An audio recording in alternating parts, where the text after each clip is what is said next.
Hello everyone, नमस्कार मेरे प्यारे दोस्तों। जैसा कि आप सब लोग जानते हैं कि ईरान और इजराइल का युद्ध चल रहा है, ठीक है। और यार, जब किसी भी कंट्री में ना युद्ध चलता है, किसी दो कंट्रियों के बीच में, भारत इन्वॉल्व हो या ना हो, भारत पे इसका असर जरूर पड़ता है। और भारत पे असर पड़ता है, इस बात का मतलब हुआ कि भारत की जो कंपनियां हैं, भारत की जो शेयर बाजार है, स्टॉक मार्केट है, उस पे भी असर पड़ता है। तो यार, ज्योग्राफिकली अगर किसी देश में युद्ध हो रहा है, जैसे ईरान में और इजराइल में, तो यार हमारे ऊपर क्या असर पड़ेगा। तो ज्योग्राफिकल एनालिसिस थोड़ा सा करते हैं कि इसके कारण क्या क्या हो सकता है।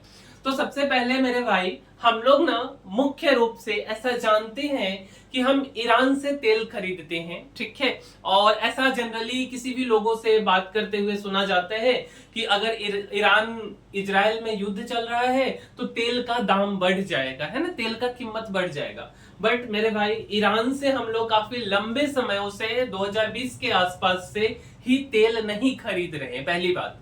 तो जब हम ईरान से तेल नहीं खरीद रहे हैं तो फिर हमारे ऊपर इसका क्यों असर पड़ेगा और क्या असर पड़ेगा, इस बात को समझना महत्वपूर्ण है।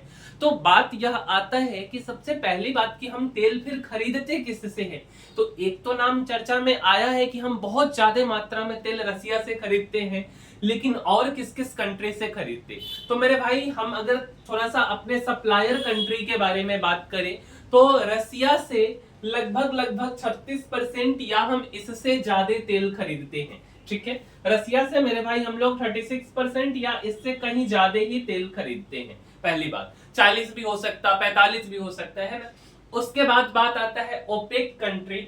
ओपेक कंट्री से मेरे भाई हम लोग 51.5% के आसपास, थोड़ा बहुत ऊपर नीचे हो सकता है, इतना तेल खरीदते। अब बात आता है कि ओपेक कंट्री में कौन कौन है। यहाँ पे थोड़ा सा महत्वपूर्ण बात है कि ओपेक कंट्री में आता है इराक, सऊदी अरब, यूएई, कुवैत, ये सब कंट्री आते हैं। उसके बाद हम लोग कहां से तेल खरीदते, उसमें भी इराक से लगभग 20%, सऊदी अरब से अगर हम बात करें तो 15%, यूएई से 6 से 9%। तो 20 10 30 5 35 और 35 10 45 मान करके चलो, ठीक है। 51 के आसपास, थोड़ा बहुत डेटा ऊपर नीचे है। अमेरिका से लगभग 7.3%, कुवैत से हम लोग 12%, या और भी कुछ कंट्रियां हैं कुवैत के अलावा, जैसे नाइजीरिया हो गया, अंगोला हो गया, मैक्सिको हो गया, इनसे हम लगभग 12% तेल खरीदते। अब बात क्या आता है ना मेरे भाई, जो ओपेक कंट्रीज हैं, इराक है, सऊदी अरब है, यूएई है, यह सब कंट्री ईरान के आसपास है। और उस तक हमें पहुंचने का जो रास्ता है, उस रास्ते का नाम है स्ट्रेट ऑफ हॉर्मुज, ठीक है। तो इस रास्ते के थ्रू हम वहां तक पहुंच सकते हैं। अब इस बात को देखिए मेरे भाई, हमारे मैप में आपको यहाँ पे ईरान दिख रहा है, ठीक है।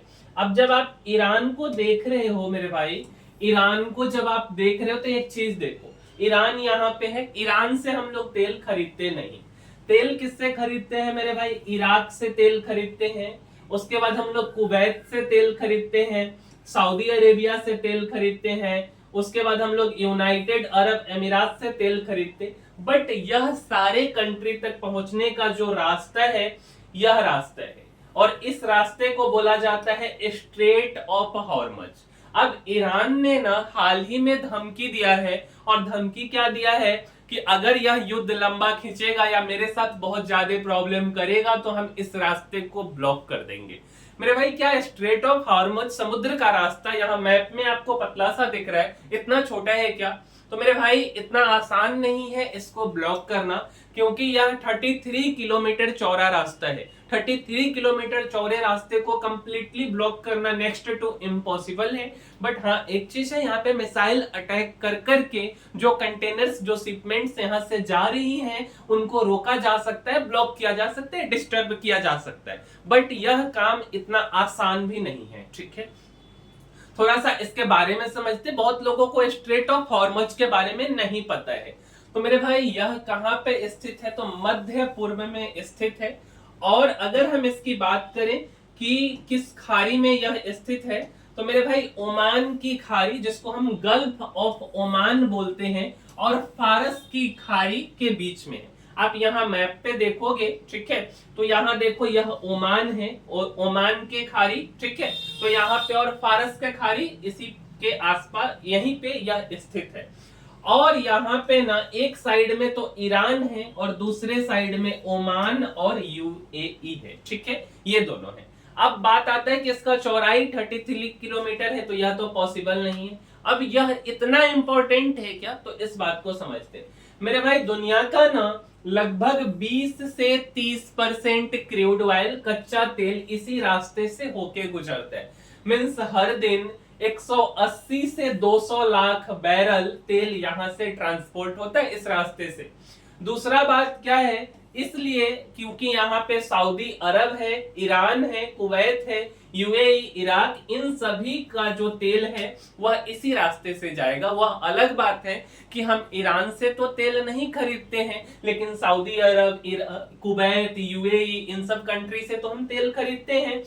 अब बात आता है कि यह संवेदनशील इलाका क्यों है, क्योंकि यहाँ पे जो है युद्ध चल रहा है ना। यह इलाका राजनीतिक तनाव खासकर ईरान हो गया और पश्चिमी देश जैसे अमेरिका के कारण हमेशा से चर्चा में रहता है, और आज तो युद्ध भी चल रहा है। अगर यह बंद हो जाए तो पूरी दुनिया में तेल संकट और कीमतों में, तेल के कीमतों में उछाल हो सकता है। जैसे इस बात को हम एक एग्जांपल से समझते हैं। मान लो कि भारत का कोई एक ऐसा हाईवे है जो बहुत से राज्य को जोड़ता है, ठीक है, और अगर हम इस हाईवे को बंद कर देंगे तो ट्रैफिक बंद हो जाएगा, ट्रैफिक रुक जाएगा। ट्रैफिक रुकेगा तो क्या हम सामान को पहुंचा सकते? आसानी से नहीं पहुंचा सकते। एरोप्लेन के माध्यम से हम कितना सामान लेकर के जा सकते? नहीं जा सकते, है ना, क्योंकि बाई रोड भी हम जाना पड़ेगा, एरोप्लेन थोड़ा महंगा हो जाएगा। तो जब सामान नहीं पहुंच पाएगा उस हाईवे से तो सामान का रेट बढ़ जाएगा। उसी तरीके से जो स्ट्रेट ऑफ हॉर्मज है, अगर किसी युद्ध में अगर इसको ईरान ब्लॉक कर देता है किसी भी कारणवश, तो दुनिया भर में तेल का जो कीमत है या आसमान छू सकता है। लेकिन हमने आपको पहले भी बताया कि यह इतना आसान नहीं है इसको ब्लॉक करना, ठीक है। अब बात करते हैं हम भारत के बारे में। तो मेरे भाई जो भारत है ना, वह 85% से ज्यादा तेल बाहर से लाता है, ठीक है। और ऐसा नहीं है कि केवल तेल ही भारत का आता है इस रास्ते से, एलपीजी भी इसी रास्ते से आता है। हम लोग एलपीजी भी लाते हैं, तो यह एक काफी कॉम्प्लिकेटेड रूट है। अगर ऐसा हो जाता है, मान लो यह पॉसिबल तो है नहीं, बट अगर ऐसा हो जाता है तो क्या होगा? तो सबसे पहले तेल महंगा हो जाएगा, और अगर तेल महंगा होगा तो ट्रांसपोर्टेशन महंगा हो जाएगा। ट्रांसपोर्टेशन महंगा होने के बाद खाने पीने का चीज जो भी है, सबसे पहले तो दूध ही महंगा हो जाता है, जितना भी डेली नीड्स है वो चीज महंगा हो जाएगा। उसके बाद क्या होगा? डॉलर में हमें आयात करना पड़ता है, इंपोर्ट करना पड़ता है, तो हम लोग ज्यादा डॉलर को खर्च करेंगे किसी सामान को खरीदने के लिए, हमारा रुपया कमजोर हो जाएगा। लेकिन यार कुछ फाइनेंशियल इंस्टीट्यूशंस जैसे जेपी मॉर्गन ये सब है, इनका क्या कहना है? तो उनका कहना है, जेपी मॉर्गन यह मानते हैं कि अभी तेल की कीमत में बहुत बड़ा बदलाव आने की संभावना नहीं है, क्योंकि स्थिति अभी कंट्रोल में है।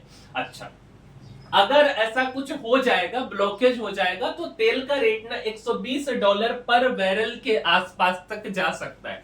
और जब भी $120 पर बैरल के आसपास जाएगा, तब यह सारा कंडीशन महंगाई वाला, इन्फ्लेशन वाला उत्पन्न होगा, ठीक है। अभी तेल का जो रेट है पर बैरल वह नियंत्रण में, आई थिंक 60 के आसपास पर बैरल है, तो ये चीज है। अब मान करके चलो कि ब्लॉक हो गया स्ट्रेट ऑफ हार्मुज, तो समुद्री रास्ता है, क्या कोई दूसरा रास्ता नहीं है? मेरे भाई बिल्कुल है दूसरा रास्ता। अब देखिए यहाँ पे दूसरा रास्ता है यमन, ठीक है। यहाँ अगर आप देखेंगे ध्यान से तो आपको क्या दिख रहा है? यहाँ पे यमन है और यह रास्ता है, ठीक है, अरेबियन सी से होकर के रेड सी की तरफ, ये वाला रास्ता है। लेकिन यार प्रॉब्लम क्या है कि जो यह कंट्री है ना, ईरान जो है और यमन में फ्रेंडशिप है। फ्रेंडशिप कुछ धार्मिक कॉन्फ़िगरेशंस के कारण है, बट अगर यह ईरान बोलेगा यमन को, तो यमन जो है ना यहाँ इस रास्ते को भी ब्लॉक कर सकता है, और इधर से होकर के फिर जो है इधर से हम जा तो सकते, बट ये और कॉम्प्लिकेटेड है, ठीक है। कैसे कॉम्प्लिकेटेड है इस बात को समझते। अब इस बात को देखिए, तो मेरे भाई यह जो रास्ता है, इस रास्ते का नाम है बैब एल मैंडेब स्ट्रेट, ठीक है। बाब अल मंदिब, मंदब जल संधि भी जिसको हम बोलते हैं, यमन और अफ्रीका के बीच में यह है, ठीक है। अच्छा, और यह रेड सी अरेबियन सी को बेसिकली जोड़ता है, और आगे यहीं पे स्विज कैनल का आपने नाम सुना होगा, जो मेडिटेरेनियन सी से जाकर के जुड़ता है, ठीक है। अब इस रूट के बारे में थोड़ा सा समझते हैं मेरे भाई, कि क्या यह रूट वैकल्पिक हो सकता है। तो आंसर है यार कि इतना भी आसान नहीं है। क्यों आसान नहीं है? कि अगर हम देखें मैप के हिसाब से तो यह आपको लगेगा कि हाँ आसान है, बट दिक्कत क्या है कि यहाँ पे एक धार्मिक समुदाय हौती विद्रोही समुदाय के लोग हैं, जो कि यमन के जो यह वाला इलाका है यहाँ पे इनका कंट्रोल है। तो ये लोग बार बार हमला करते रहते हैं, इनका पुराना इतिहास भी रहा है हमला करने का। 2023 से 25 की बात करें तो कई सारे शिप्स पे इन्होंने अपना मिसाइल और ड्रोन से हमला कर दिया। तो यह इलाका जो है अस्थिर है। जब हम अगर इस इलाके से अपने शिप को भेजेंगे तो हमें सैन्य सहायता की जरूरत पड़ती है, फोर्सेज की जरूरत पड़ती है, ठीक है। तो ये चीज और महंगा पड़ जाता है, फिर भी सेफ भी नहीं है। अच्छा, अब बात आता है कि यह तो बंद हो गया, तो शिपिंग कॉस्ट बंद हो गया, अल्टरनेट रास्ता है स्वेज कैनल वाला, है ना। तो अगर यह भी बंद हो गया तो उसके बाद क्या होगा? तो साउथ अफ्रीका से घूम करके रास्ता है उसका इस्तेमाल करना होगा, जो अल्टरनेट रूट है। इससे डिलीवरी का टाइम, कीमत और रिस्क सब कुछ बढ़ेंगे। रास्ता कौन सा है उस बात को देखिए। पहला रास्ता तो यह वाला है, यह रास्ता बंद हो गया, दूसरा भी बंद हो गया। अब देखो भारत है यहाँ पे, तीसरा रास्ता इधर से जाना है, यहाँ है साउथ अफ्रीका, तो यहाँ पे आपको इंडियन ओशियन, इंडियन ओशियन से साउथ अटलांटिक ओशियन, फिर जो है कि हमारा ना एक अच्छा खासा ट्रेड यूरोप के साथ होता। मान के चलो आजकल तो यार इटली भी काफी चर्चा में रहता है, ठीक है।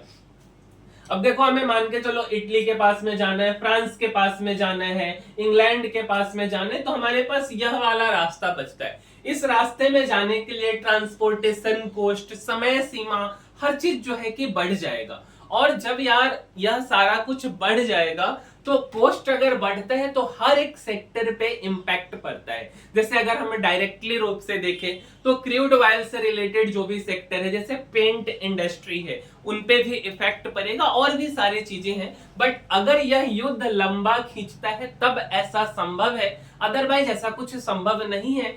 क्योंकि ऐसा संभावना अगर हम बात करें फाइनेंशियल इंस्टीट्यूशन जो कि जेपी मॉर्गन है, उनका कहना है कि यह केवल 7% ऐसा संभावना है, ठीक है। तो मेरे भाई इस वीडियो में इतना ही, मिलते हैं अगले वीडियो में, तब तक के लिए धन्यवाद।